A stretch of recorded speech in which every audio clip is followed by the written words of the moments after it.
They called me at 3:47 a.m. That's the hour where even the city forgets to breathe.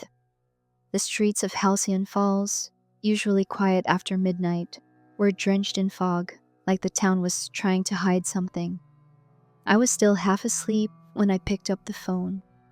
A robbery. At the Fairchild Museum. High priority. No forced entry. No alarms. Nothing on the cameras. Nothing. That was already impossible. I pulled on the first clothes I could find, tied my badge around my neck, and drove through streets that looked more like a dream than reality. Halcyon Falls isn't the kind of place where things go missing. It's the kind of place where people leave their doors unlocked and say good morning to strangers. But that night, something had broken that illusion. When I pulled up to the museum, the director, Simon Bell, was pacing under a flickering lamppost, his hands trembling even though it wasn't cold. He looked up like he expected someone else. "Detective Monroe," I said, flashing my badge. "Tell me what happened." He ran a hand through his thin hair, eyes darting toward the building. It's the Monet, water lilies. It's gone." I blinked. "Gone? What do you mean gone?" We opened for a routine inspection before tomorrow's gala. The security system was armed all night. Doors locked from the inside. Nothing is broken. The cameras show no one entering or exiting. But the painting? It's not there. I stared at him for a second, letting the weight of that sink in. A Monet, a world-famous piece, insured for over $80 million, gone from a museum with state-of-the-art security, and no sign of how. Inside, the gallery smelled like lemon wax and panic. The walls were pristine, no broken glass, no disturbed frames, just a blank space on the eastern wall where the Monet had hung the night before, 4 brass hooks still jutting out from the paneling. "Where's the footage?" I asked. He took me to the control room. I watched it twice. 12:01 a.m. Everything in place. 1 a.m. No movement. 2:30 a.m. Static. Less than 5 seconds. 2:31 a.m. The painting is gone. "That's it," Simon whispered. "Just static. No power outage. No glitch in the logs. It's like something wiped the tape. No motion sensors tripped. Nothing." I took notes as fast as my mind could process the absurdity. No entry, no exit, no alarms. A priceless painting missing. And no one had a clue. I ordered the museum locked down and called forensics.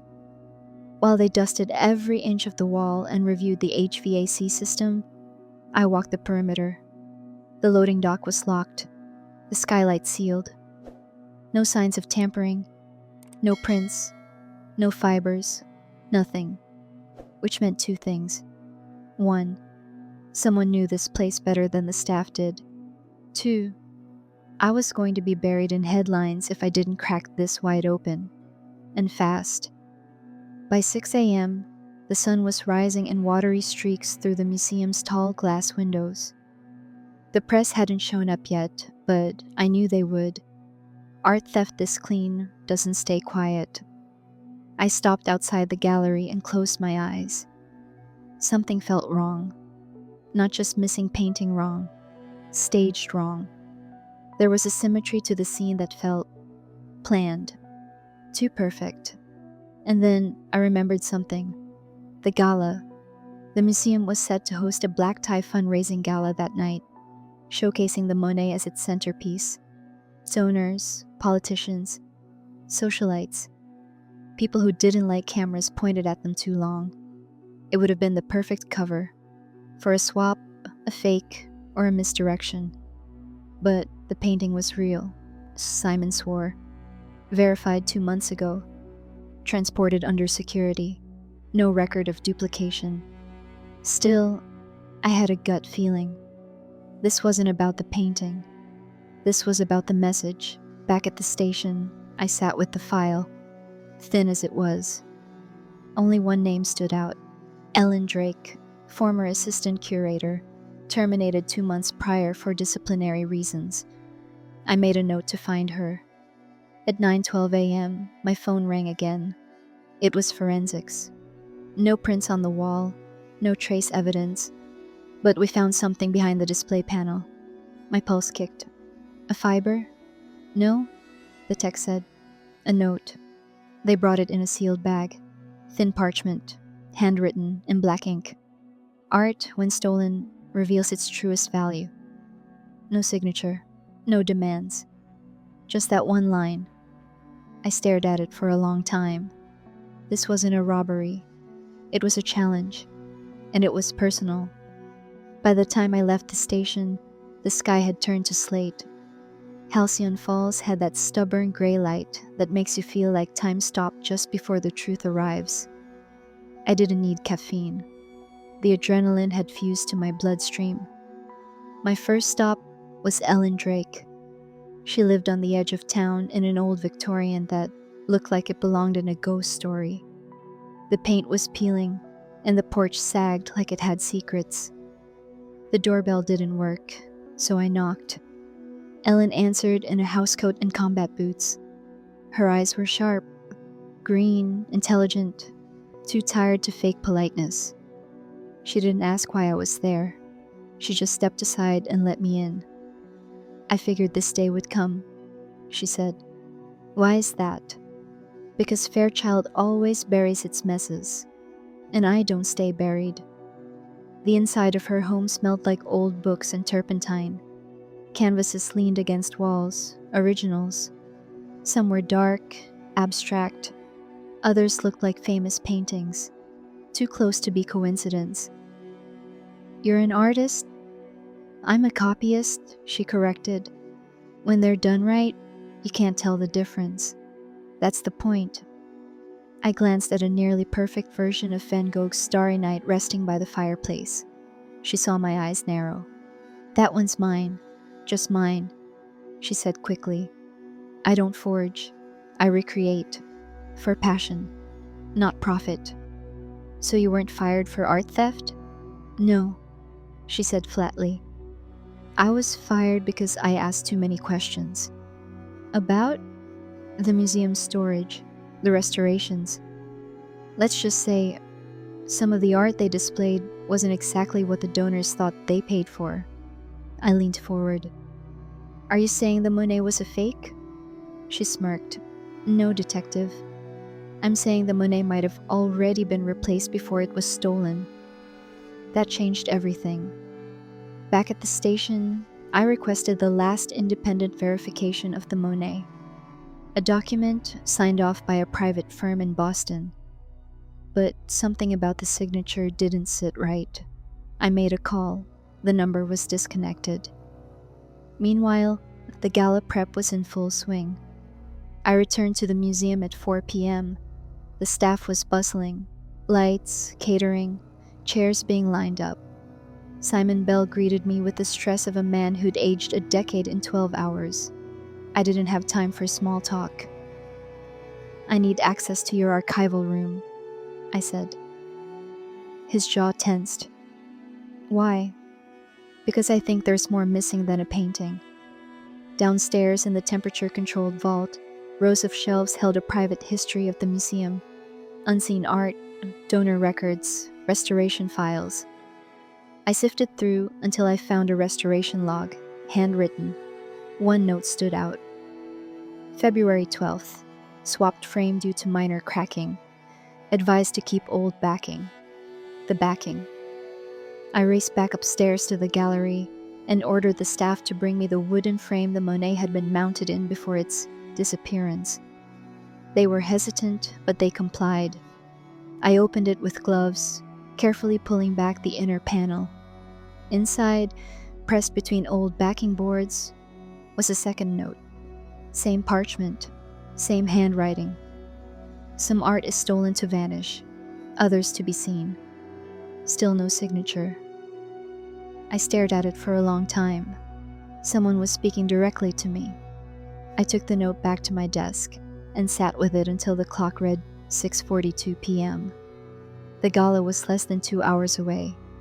I stared at the name Ellen Drake again, then picked up the phone. Ellen, I need to know exactly what you meant when you said the Monet might have already been replaced. Her voice was calm. You're not chasing a thief, Claire. You're chasing an idea. Someone who believes that the truth about art matters more than who owns it. Then help me stop them. She hesitated.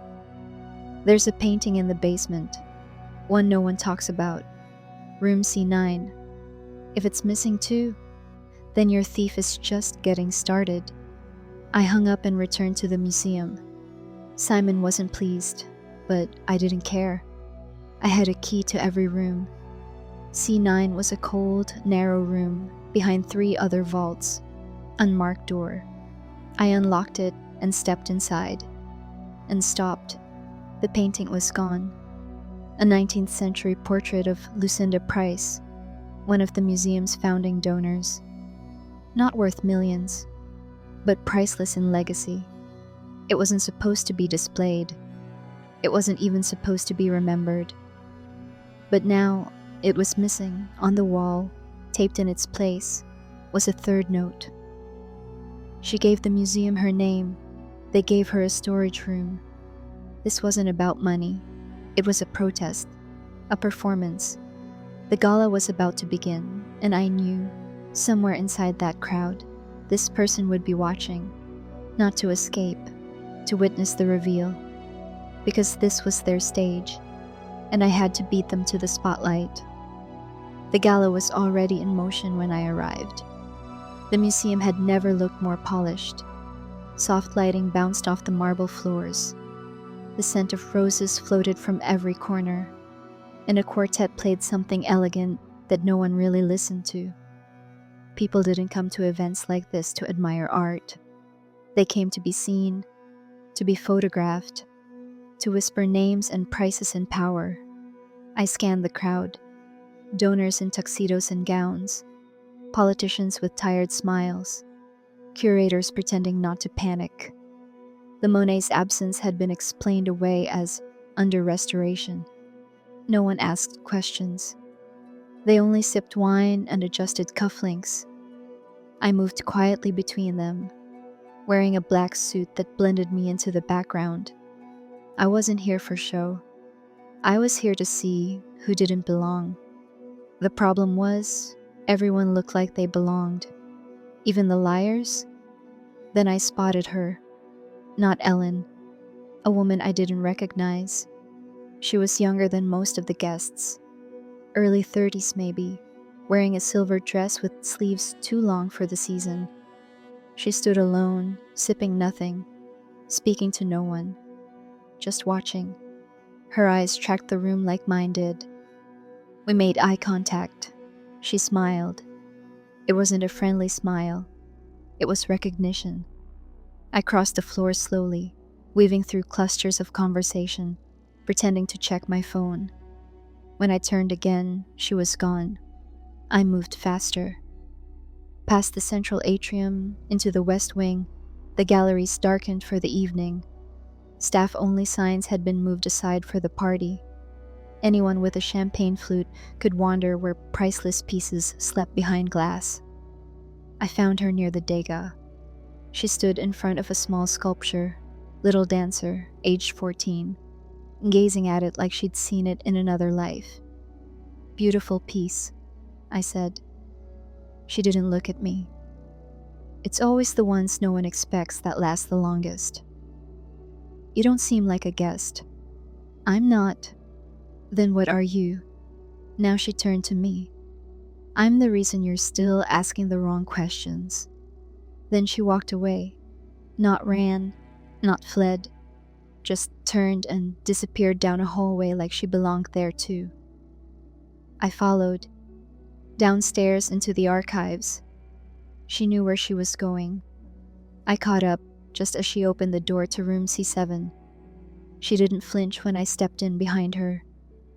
I could arrest you right now, I said. For what? She replied. Looking? You're trespassing. No more than any of them upstairs. She gestured to the shelves lined with art and records, donor names, letters, purchases hidden from the public. This place isn't a museum. It's a vault, and no one ever looks in the dark. She reached into her clutch and handed me a fourth note. Same paper, same ink.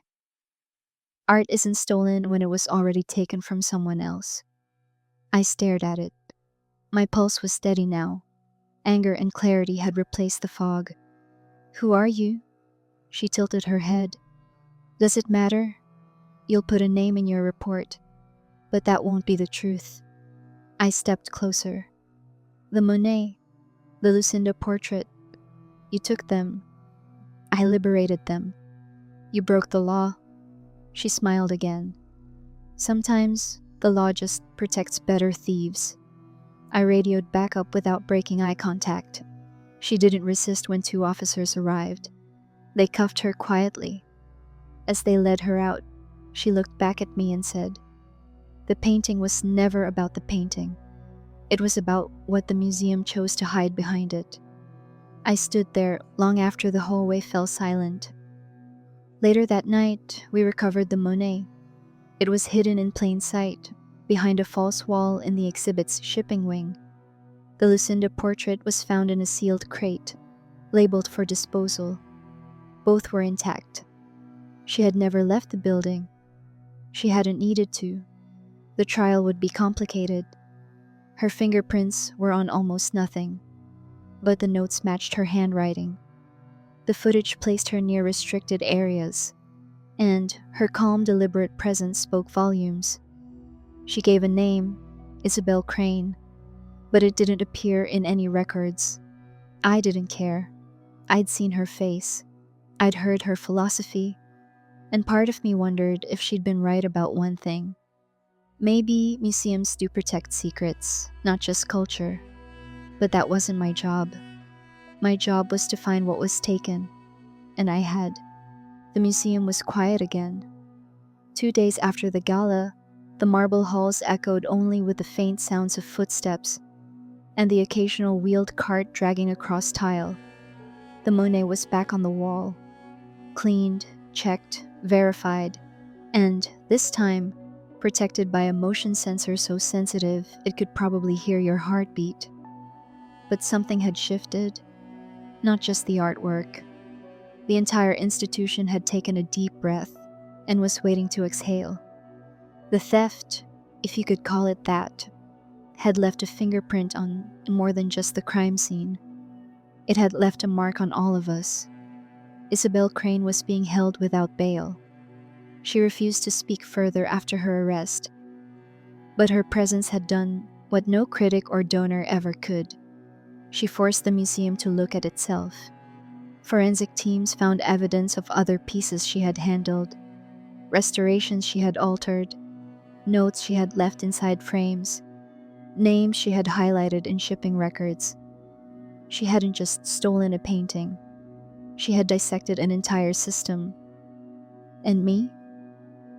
I couldn't stop thinking about the way she had stood in front of that sculpture, calm, calculated, like she'd already accepted that being caught was part of the plan. I'd spent a decade chasing criminals who left trails of panic. Isabel left purpose. The media frenzy hit hard. Everyone wanted a statement. The museum released a polished press announcement within 24 hours. All works recovered. No damage sustained. Security systems upgraded.